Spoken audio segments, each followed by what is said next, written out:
Joining me now to talk about the latest news involving Andrew McCabe and President Trump, Chris Farrell, Director of Investigations and Research for Judicial Watch.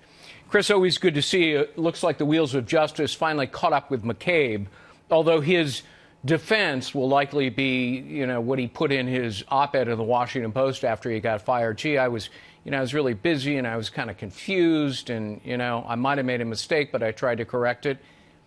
That ain't going to fly, is it? The IG said that his lies were, quote, knowingly and intentionally made. Yeah, this is a very experienced agent of 20-some-odd years, deputy director of the FBI, and this, the dog ate my homework, gee, I forgot stuff, is not going to fly, not for a second. This is the same FBI who goes after not just suspects with respect to someone like General Flynn, but even in, I believe it's Minnesota, a few days ago, they went after one of their own agents for leaking to the press. And so, look, what's good for the goose is good for the gander. McCabe is a character who is going to be held to a higher standard, given his lofty position as a deputy director. He knowingly and willingly did stuff. He knew when he was under oath. Right. He knew when he hedged and double-talked and when he leaked. So no one's buying it. No one. And would Comey also be in the crosshairs of the wheels of justice? I've counted at least 6 different criminal statutes that he appears to me to have violated. Yeah, absolutely. And, of course, arguably, he would be called as a witness in a prosecution of McCabe. That's quite rich. And, look, every day that Comey goes out and goes on one of these talk shows or one of these cream puff question, softball operations, great. Keep talking there, Mr. Comey.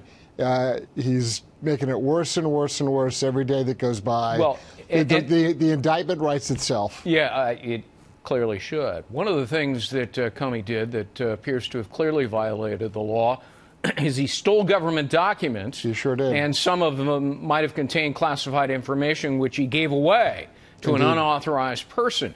Yep. And now it looks like that Rosenstein has finally, with his back against the wall, decided to give those documents to Congress.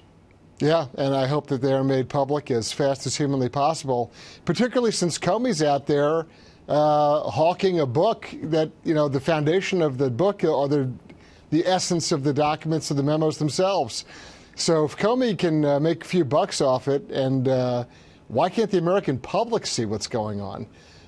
If it's all so important, frankly, the documents themselves, the memos, belong to the American public anyway. They were created by a U.S. government employee on a U.S. government machine on government time. That's what Comey absconded with. That's one of the crimes he committed. You can call it a deep state, or you just call it corrupt top officials of the FBI and the Department of Justice. But Comey was asked about it today.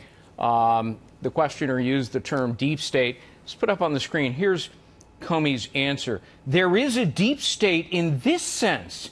There's a collection of people, CIA, NSA, FBI, and the United States military services, who care passionately about getting it right, who care passionately about the values we try to talk about. There is not a deep state conspiring against the elected leadership of our government. Is he in denial or lying?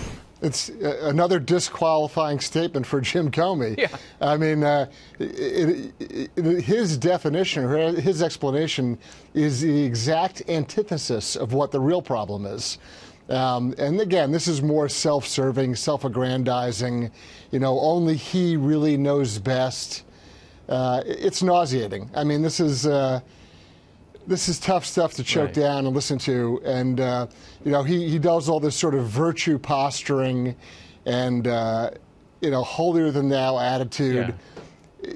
And the irony is all the stuff he's done is exactly the opposite of what he pretends to be advocating for. Exactly.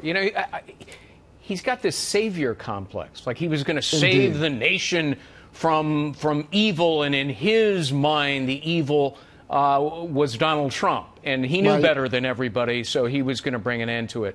My quip is that the third day after he passes away, he's in for a rude surprise. Chris Farrell. Chris, always great to see you. Thanks very much. Thanks.